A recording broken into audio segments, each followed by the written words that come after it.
Assalamu alaikum bo. Kai. Ba a yi min sallama a nan.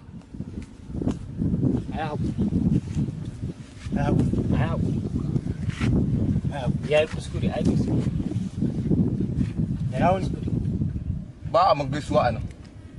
Da ashar nake so kowa ku shigo. Ku shigo min da ashar. Ku shigo min da ashar. Da ashar.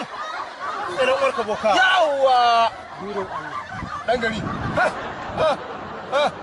Allah. Me yake tafa da ku? Boka. Dama wani abokin ya masa bayani. Wato wannan abokin na so yake yi kuɗi. So yake fi kowa kuɗi. Na sani. To a yau. Na san abu ne ke tafa da ku. Ba sai kun mun dogon bayani ba.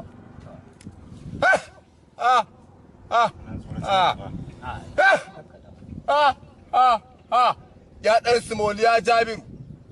Ya Nawas. Za ka yi kuɗi. Za ka yi kuɗi ba da daɗewa ba. Zan yi kuɗi ko boka? Za ka yi kuɗi. Sai dai akwai sharuɗa guda 3. Ko ma me ni ka faɗa, ko ma me boka, ko ma me ni nan da kake gani zan yi. Bai da ko menene ba an da wata matsala. Zai. Sharuɗa guda 3 muke so za ka cika su. Ina jin ka ko ma me ka faɗe su kawai. Idan har ka cika su, Kuɗi ba matsala ta bane boka. ba tare da ƙalubale ba ka samu kuɗi. Yawwa. Alhamdulillah abokina. Allah alhamdulillah. Zai. Zan yi kuɗi. Kuma kai ma sai na siya ma mota wallahi. Ka ga rabu da ni. Hey! Abu na farko, dan akuya baki. Bahago.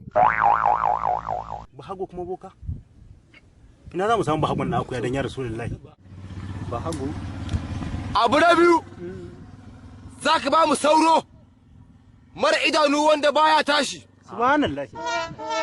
Abu na uku, za ka ba mu mahaifiyarka. Saboda za mu yi aiki da ita a nan. Mahaifiyar tawa?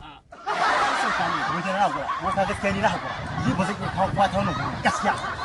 Wani kana hakura da zai talauci. Mun kira kawai ni na hakura gaskiya da Allah. Ba a zuwa gurin nan ba aiki a nan ba. Ba a zuwa gurin nan ba aiki a nan ba.